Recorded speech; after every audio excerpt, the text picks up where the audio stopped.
Ever wish you could tag a collaborator after you've already posted that perfect Instagram picture? Good news, you absolutely can. Let's dive into how. First things first, open up your Instagram app. Tap on your profile picture icon located in the bottom right corner of your screen.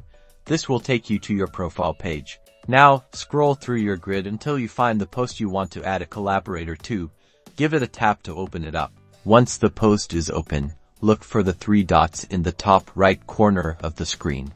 This is your post options menu. Tap on it. A menu will pop up from the bottom of the screen. From this list of options, select the Edit button. This will allow you to make changes to your post. You'll now be in the edit mode for your post.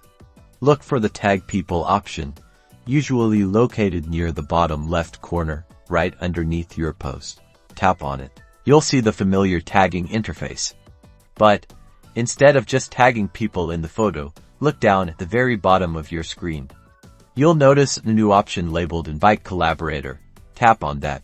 A search bar will pop up. Type in the username of the person you want to add as a collaborator.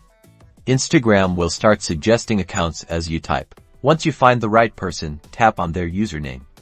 Instagram will then send them an invite to collaborate on the post. Once the person accepts your invitation, their username will appear alongside yours at the top of the post, signifying that you're both collaborators. And that's it, easy peasy.